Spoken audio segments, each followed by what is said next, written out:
प्यारे बच्चों, binary file की सीरीज में होप आपने सारी वीडियोस अभी तक देख ली हैं। आप प्रैक्टिस भी कर रहे हो, अपने बुक के क्वेश्चंस भी प्रैक्टिस कर रहे हो और आपको अब समझ आ गया है कि बाइनरी फाइल से एटलीस्ट 4 to 5 मार्क्स के क्वेश्चंस आते हैं। तो इसके प्रोग्राम थोड़े बड़े होते हैं, पर जब एक बार आप स्टोरिफिकेशन कर लेते हो ना, इसके बाद हमें ये करना है, पहले फाइल ओपन करनी है, उसके बाद ये काम करना है, वो काम करना है, तो चीजें ना बहुत इजी हो जाती हैं। अब आज हम देखने वाले हैं updation of record in a binary file. तो इसमें भी ना आपको स्टोरिफिकेशन कर लेना है कि एक के बाद हमें कौन सा प्रोसेस करना है, तो फिर ये आप आराम से कर लोगे। ठीक है, चलिए स्टार्ट करते हैं।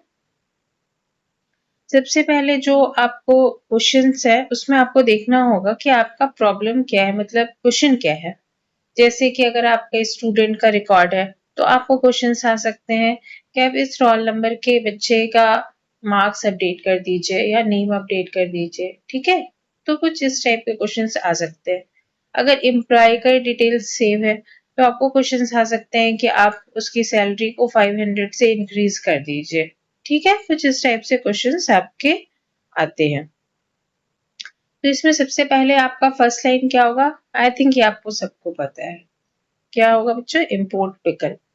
ठीक है, इसके बाद अब हमें ना अपने कंसेप्ट को समझना है कि इसमें हम क्या करना है, हमें अपडेशन करना है, तो इसके लिए हमें क्या करना है। तो सबसे पहला जो कंसेप्ट है ये है कि आपका जो बाइनरी फाइल है वो सेव है हार्ड डिस्क में। तो इस हार्ड डिस्क में डायरेक्ट हम कोई भी राइटिंग का काम नहीं कर सकते हैं। तो हमें अपनी फाइल को हार्ड डिस्क से कहाँ ले आना है बच्चों? रैम मेमोरी में लेकर आ जाना है।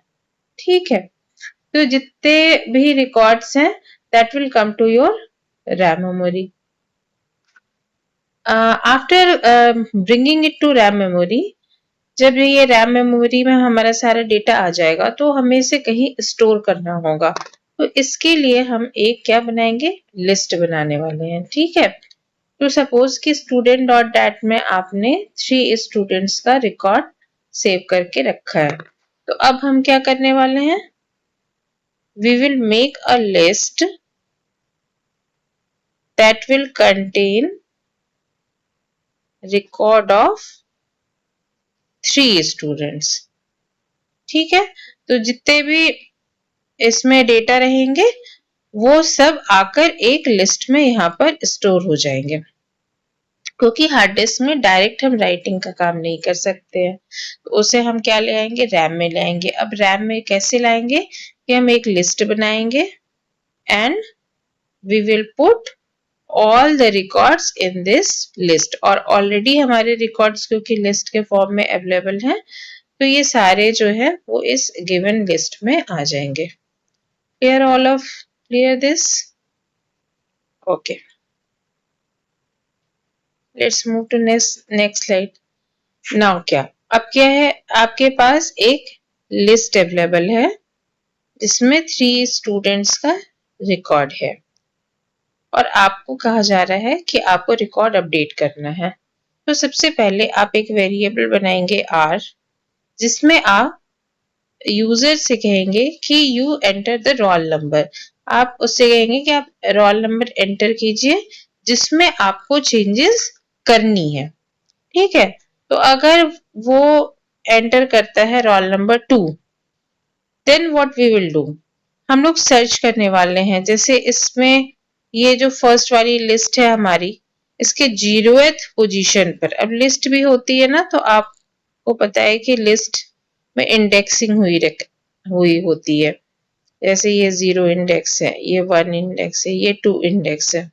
तो हमने क्या करा था, 0 इंडेक्स पे हमने रोल नंबर सेव करा था, 1 इंडेक्स पे हमने नेम स्टोर करके रखा हुआ है, और सेकेंड इंडेक्स पे 2 इंडेक्स पे हमने क्या रखा है, मार्क्स रखा हुआ है ना। तो जब भी यूजर रोल नंबर एंटर करेगा तो हम उसके 0th इंडेक्स पे चेक करेंगे कि क्या ये वही रोल नंबर का रिकॉर्ड है। अगर है तो आप चेंजेस कर दीजिए, मार्क्स में करना है, नेम में करना है, जिसमें भी चेंजेस करनी है वो चेंजेस आप कर दो। तो लिस्ट में कैसे चेंज करना है वो तो हमें आता है, ठीक है। अभी हम इसका प्रैक्टिकल करके देख लेंगे कि हमें क्या करना है। तो सबसे पहले आप फाइल को रीड करके रैम मेमोरी में लाओगे और उसके बाद आप यूजर से रोल नंबर मांग लोगे कि आप हमें रोल नंबर बताइए कि किस रोल नंबर में चेंज करना है। इसके बाद सर्च आप कर लोगे लिस्ट में कि check each record and find matching roll number. आप रिकॉर्ड चेक करके बताओ कि ये रोल नंबर का रिकॉर्ड हमारे पास है या नहीं है। इसके बाद क्या करना है, जब रोल नंबर मिल जाएगा तो उस रिकॉर्ड में हम अगर नाम चेंज करना है तो फर्स्ट पोजीशन पे नेम चेंज कर लेंगे और सेकंड पोजीशन पे अगर चेंजेस करनी है तो हम सेकंड पोजीशन पे न्यू मार्क्स की एंट्री करवा लेंगे यूजर से, ठीक है। नेक्स्ट स्टेप क्या है, रीराइट द फाइल। अब जब एक बार वो लिस्ट हमारी अपडेट हो जाएगी तो हम क्या करेंगे कि अपनी फाइल को WB मोड में ओपन कर लेंगे। WB मोड क्या करता है कि पहले की जो भी एग्जिस्टिंग रिकॉर्ड्स हैं उन सबको ये डिलीट करके फाइल को ब्लैंक कर देता है, ठीक है।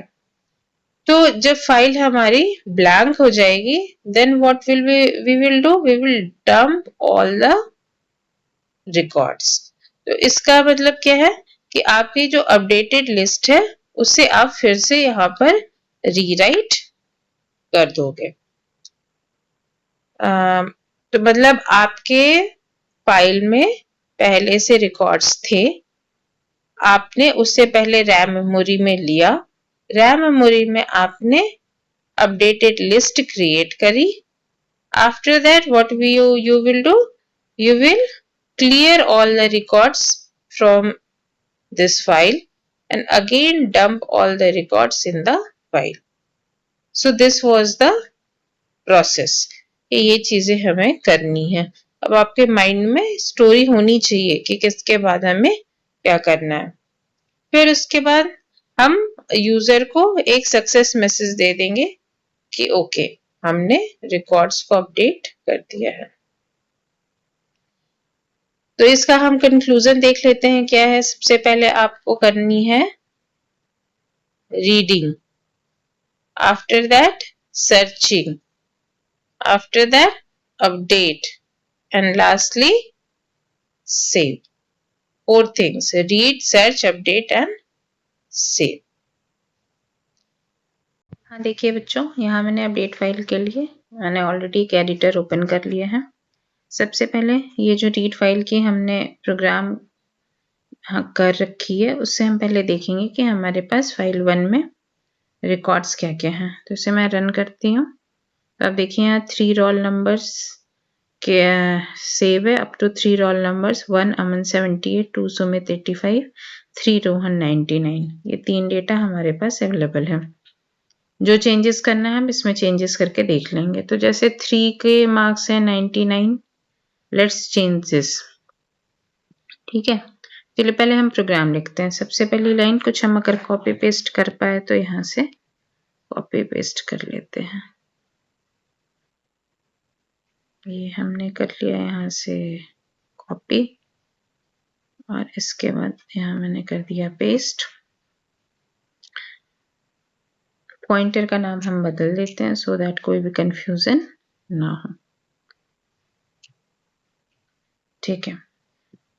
फर्स्ट लाइन हमने इंपोर्ट पिकल किया, सेकेंड लाइन हमने फाइल 1 को रीड मोड में ओपन कर लिया है, third line infinite loop start कर रहे हैं while true, fourth try block में हमने एक एक करके रिकॉर्ड को लोड किया है। अब हमने क्या सीखा था कि हार्ड डिस्क से हमें लेना है इसे रैम मेमोरी में, जहां पे हम बनाने वाले हैं एक blank list and then we will store all the data in this list. List में अगर आपको डेटा अपेंड करना है तो आप कौन सा फंक्शन यूज करते हो फटाफट बताइए। ओके, जिन्हें नहीं याद था उनके लिए हम लिस्ट में अपेंड फंक्शन यूज करके डेटा को ऐड करते हैं। तो रेक 1 में लाइन नंबर 6 देखिए, रेक 1 में हमने एक रिकॉर्ड को लोड किया और उसके बाद लाइन नंबर 7 में हम उस रिकॉर्ड 1 को L1 में अपेंड कर रहे हैं। तो ये इस तरीके से कि एक डेटा रीड होगा और हमारा L1 में आकर स्टोर हो जाएगा। जब सारा डेटा खत्म हो जाएगा तब हम करेंगे एक्सेप्ट। कौन से एरर है? EOF E error. ठीक है, क्या कैपिटल है क्या स्मॉल है, ये हमेशा ध्यान रखना। जब एरर आएगी तो हम क्या करेंगे? ब्रेक करेंगे। ठीक है। अच्छा, मान लीजिए कि यूजर एंटर कर रहा है रोल नंबर 4 कि मुझे 4 में चेंजेस करो, तो 4 तो है नहीं, तो आपको क्या करना होगा? उसे एक मैसेज देना होगा कि रिकॉर्ड नॉट फाउंड। इसके लिए हम क्या करते हैं? एक फाउंड नाम से वेरिएबल बना लेते हैं। इसकी वैल्यू हम कर देते हैं 0। अगर रिकॉर्ड 1 हमें मिलता है, अगर हमें रिकॉर्ड मिलता है तो हम फाउंड की वैल्यू करेंगे 1 और नहीं तो इसे 0 रहने देंगे। और अगर ये 0 रहेगा तो हम यूजर को मैसेज देंगे कि रिकॉर्ड हमें नहीं मिला है। कैसे करेंगे आइए देखते हैं। अभी तक हमने ये सीख लिया है कि लिस्ट 1 में हमने डेटा को अपेंड कर दिया है। यहाँ पे हम प्रिंट भी लिख लेते हैं। एक बार डेटा प्रिंट हो जाएगा तो हमें डेटा अच्छे से दिखेगा कि हमारे पास क्या क्या रिकॉर्ड्स हैं। ओके, अब हमें क्या करना है कि यूजर से मैसेज लेना है कि आप रोल नंबर एंटर कीजिए जिसमें आपको चेंजेस करनी है। तो रिकॉर्ड लेने के लिए हम क्या लिखते हैं? Input function. Roll number integer है तो आगे हमने इंट भी लगा दिया। अब मैंने लिखा इंट इनपुट, फिर सिंगल इन्वर्टेड कॉमा में मैं लिखूंगी एंटर रोल। ठीक है, तो यूजर एंटर रोल करेगा जिसमें उसे चेंजेस करनी है। फिर हम उसे मैसेज देंगे इंट इनपुट न्यू मार्क्स। ठीक है, न्यू मार्क्स। आप चाहे तो और भी कुछ मैसेज देना चाहे तो दे सकते हैं, like enter new name. Okay, और एंटर रोल में भी आप अच्छे से मैसेज दे सकते हैं, enter roll number that in which you want to do changes. इस तरीके से आप करके अच्छे से मैसेज बना सकते हैं अपना। यहाँ मैंने क्या लिखा है? एंटर रोल, और लाइन नंबर 13 में लिखा है न्यू मार्क्स, मतलब जिस रोल नंबर में को चेंज करना है वो दीजिए और जो भी मार्क्स चाहिए आपको वो दीजिए। जब हमारे पास ये चीजें आ जाएंगी तो हम इसे लिस्ट में चेक करेंगे। लिस्ट में रीड करने के लिए मैं फॉर लूप लगा लेती हूँ। For I in L1 colon if. क्या चेक करना है हमें? कि अगर i के 0 पोजीशन पे जो भी वैल्यू है वो है इक्वल टू कंपेयर कर रहे हैं। अगर वो इक्वल है इस गिवन रोल नंबर के जो कि यूजर ने एंटर करा है, ठीक है, देन व्हाट टू डू? इसके मार्क्स में आप क्या करो? इसके मार्क्स किस में था बच्चों? 2 पोजीशन पे था ना। अच्छा, तो यहाँ पे मैं क्या लिख रही हूँ? I2 equal to M। ठीक है, I0 पे अगर R मिल गया तो I2 पे आप M कर दो, और जैसे ही ये रोल नंबर मिल जाए वैसे ही फाउंड की वैल्यू आप क्या कर दो? 1 कर दो। ठीक है, स्टार्टिंग में हमने फाउंड की वैल्यू 0 लिया था, तो अब हमने इसे फाउंड इक्वल टू 1 कर दिया है। Very good. अच्छा, जब हमने ना यहाँ पे फाइल रीड कर ली तो हम एक बार फाइल को क्लोज भी कर देते हैं। F1 डॉट क्लोज, क्योंकि अब हमें इसकी ज़रूरत नहीं है। जब लिस्ट में हमारा डेटा आ गया तो हमें फाइल को रीड मोड में ओपन रखने की कोई ज़रूरत नहीं है। लाइन नंबर 11 पे मैंने फाइल को क्लोज कर दिया है। उसके बाद लिस्ट को प्रिंट किया और उसके बाद मैंने यूज़र से इनपुट लेकर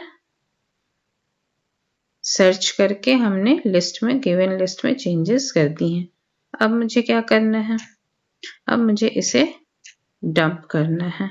डंप करने के लिए मैं फिर से फाइल को ओपन कर लेती हूँ।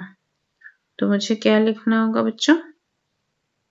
एक हमें वेरिएबल बनाना है। इससे पहले जो मैंने बनाया था उसमें मैंने लिखा था F1, तो इसमें मैं लिख लेती हूँ, मान लो F3 लिख लेती हूँ। तो मैंने लिखा F3 equal to open file का नाम। फाइल का नाम क्या है? file1। फाइल को मैं ओपन करूंगी। इन विच मोड?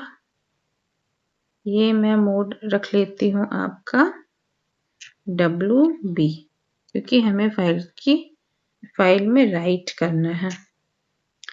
राइट कैसे करेंगे? एक एक करके लिस्ट के डेटा को डंप करेंगे। तो मैं लिख रही हूँ यहाँ पर for I in L1, for I in L1 क्या करना है? Pickle dot dump, pickle dot dump. और क्या डंप करना? I को डंप करना है। किस में डंप करना है? F3 में डंप करना है। तो यहाँ पे मैं लिख देती हूँ F3। अब ये सारी फाइल जो क्या होंगी, एक एक करके डंप हो जाएंगी। एक मैसेज भी देना है हमें कि अगर डेटा नहीं फाउंड हुआ तो क्या करना है। तो हम क्या लिखेंगे? If found equal to 0। अगर ये 0 ही रह गया, 1 नहीं हुआ, क्योंकि 1 तो तभी होगा ना जब हमें डेटा मिल जाएगा। If found equal to 0, print, क्या प्रिंट करना है बच्चों? डेटा नॉट फाउंड, है ना? Data not FOUND found.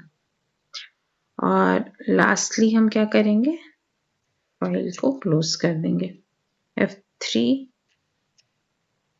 Dot close. Hope हमने सारी फाइल्स सारे काम कर लिए हैं। एक बार रिवाइज करके फिर मैं इसे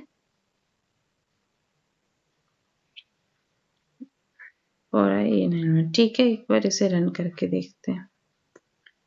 इससे पहले मैंने सेव किया और रन किया। ओके, हमें फाइल दिख रही है। इसमें 3 स्टूडेंट का डेटा है। सपोज यहाँ पे क्या लिखा है? 3 रोहन 99।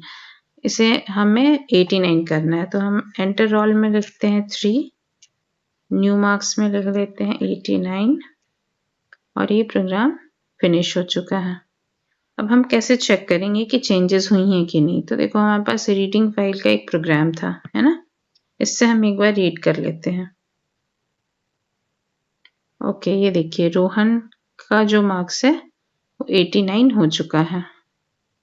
सबसे लास्ट वाली लाइन में देखिए मार्क्स 89 हो गया है। ठीक है, फिर से एक बार इसे रन करके देखते हैं। ये देखिए यहाँ भी रोहन के मार्क्स 89 हो चुके हैं। अच्छा, अगर मैंने यहाँ पे मैसेज दिया कि रोल नंबर 4 में चेंजेस करो, रोल नंबर 4 में आप मार्क्स 67 कर दो, तो यहाँ क्या मैसेज आ रहा है? डेटा नॉट फाउंड, मतलब ये डेटा एग्जिस्ट नहीं करता है। तो ये आपको बात समझ में आ रही है? इससे ये तो सिर्फ 3 रिकॉर्ड्स देकर मैंने एग्जाम्पल दिया है। आप कितने भी बड़े रिकॉर्ड्स बनाइए, उसमें कुछ भी चेंजेस करके देखिए, है ना। तो जब आप खुद से करोगे आपकी प्रैक्टिस हो जाएगी, फिर आप एग्जाम में बिल्कुल स्टोरी की तरह याद कर लेना कि पहले फाइल को हमने रीड मोड में ओपन कर लिया, फिर सारे डेटा को रैम मेमोरी में लाकर इसी लिस्ट में स्टोर कर लिया। इसके बाद हम यूजर से न्यू जो भी चेंजेस करने हैं वो डेटा लेते हैं, चेंजेस करते हैं लिस्ट में, फिर WB मोड में ओपन करके हम उस डेटा को क्या करते हैं, डंप कर देते हैं। और अगर डेटा नहीं मिलता है तो हम डेटा नॉट फाउंड का मैसेज दे देते हैं। होप ये आपको प्रोग्राम समझ में आ गया है। आप चाहो तो इसका स्क्रीनशॉट ले लो। ठीक है, फिर इससे प्रैक्टिस कीजिए। मिलते हैं नेक्स्ट वीडियो में। थैंक यू सो मच बच्चों।